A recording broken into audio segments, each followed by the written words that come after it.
ಉಳ್ವಿ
ಚನ್ನಬಸವೇಶ್ವರ ಇದು ಇರೋದು ಕಾರವಾರ ಜಿಲ್ಲೆ ಜೊಯ್ಡಾ ತಾಲೂಕು.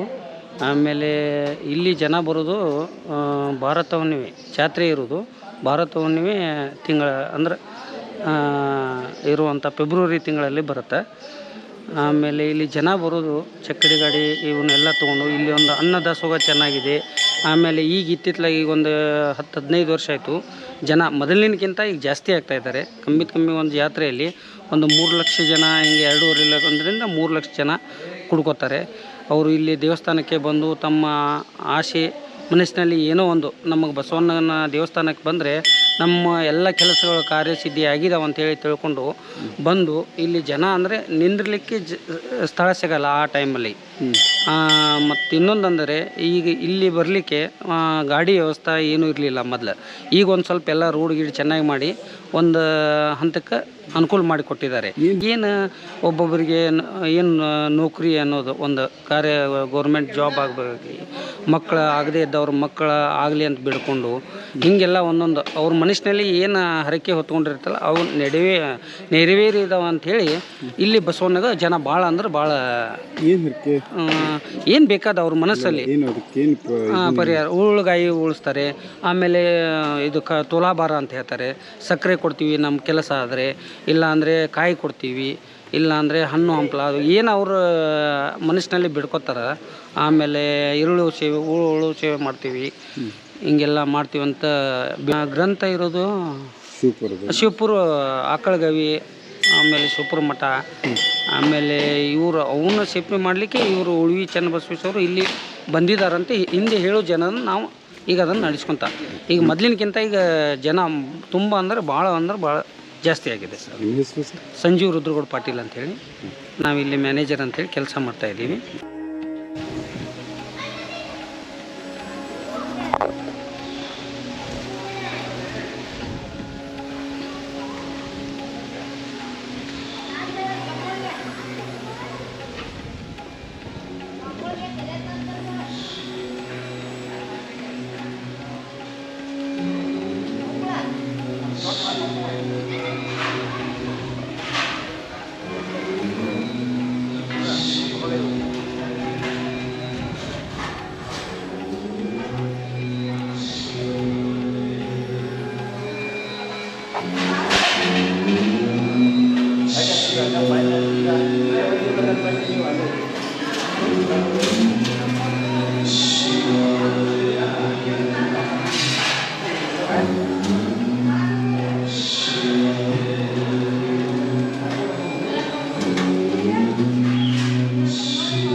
ಸರ್ ನಮಸ್ತೆ. ನಮಸ್ಕಾರ. ಈ ಕ್ಷೇತ್ರ ಅಂತಂದ್ರೆ ಇದು 12ನೇ ಶತಮಾನದೊಳಗೆ ಬಸವಣ್ಣವರು ಮತ್ತು ಚನ್ನಬಸವಣ್ಣವರು ಅಳಿಯ ಮಾವ. ಬಸವಣ್ಣನವರ ಅಕ್ಕನ ಮಗ ಚನ್ನಬಸವಣ್ಣವರು. ಇವರು ಕಲ್ಯಾಣ ಕ್ರಾಂತಿ ಆದಾಗ ಬಸವಣ್ಣನವರು ಕೂಡಲಸಂಗಮಕ್ಕೆ ಹೋಗಿ ಐಕ್ಯರಾದರು. ಹಾಗೆ ಚನ್ನಬಸವಣ್ಣವರು ವಚನ ಸಾಹಿತ್ಯವನ್ನು ಕಾಪಾಡಿಕೊಂಡು ಉಳುವಿ ಹತ್ತ ಬಂದು ಇಲ್ಲಿ ಜೀವಂತ ಸಮಾಧಿಯಾಗಿರ್ತಕ್ಕಂಥ ಸ್ಥಳ ಇದೆ.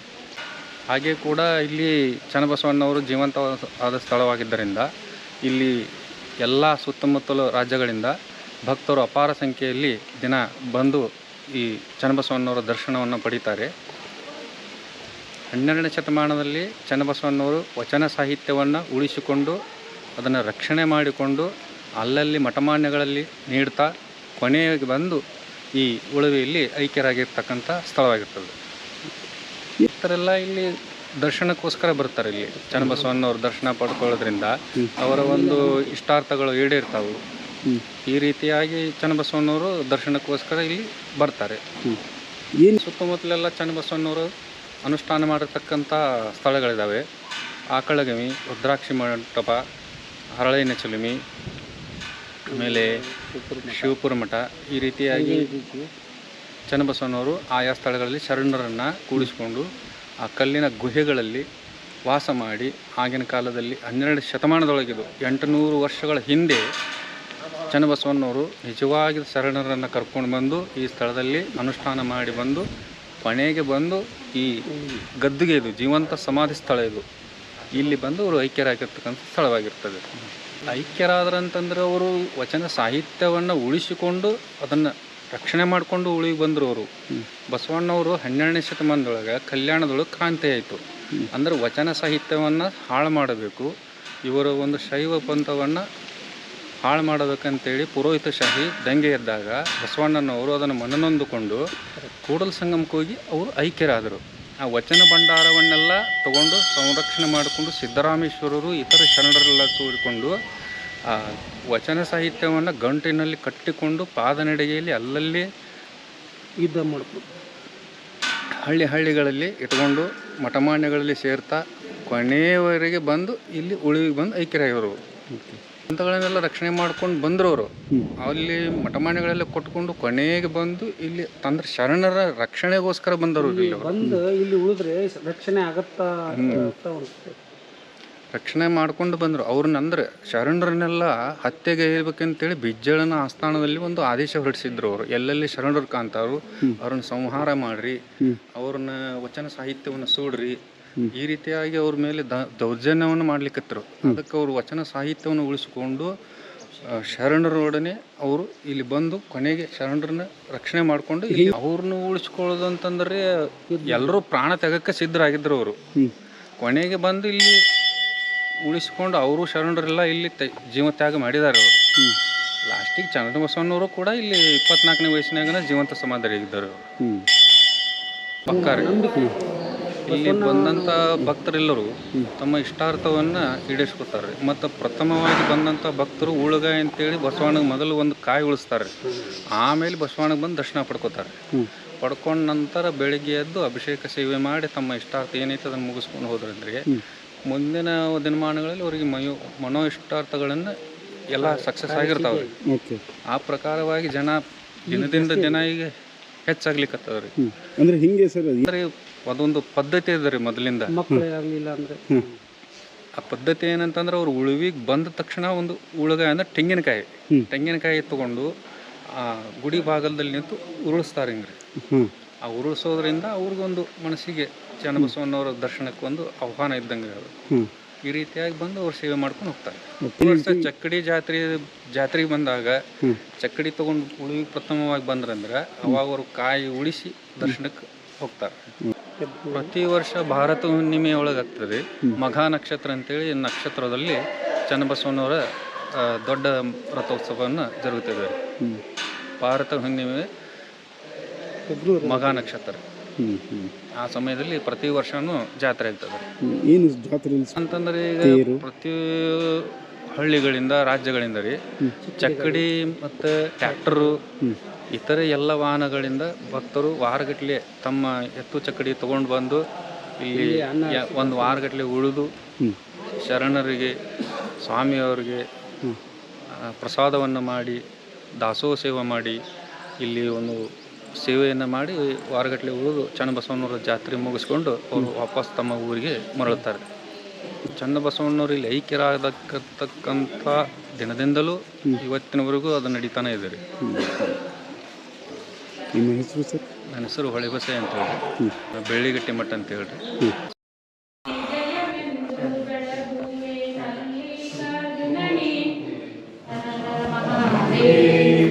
चन्नबसवेश्वर महाराज की जय।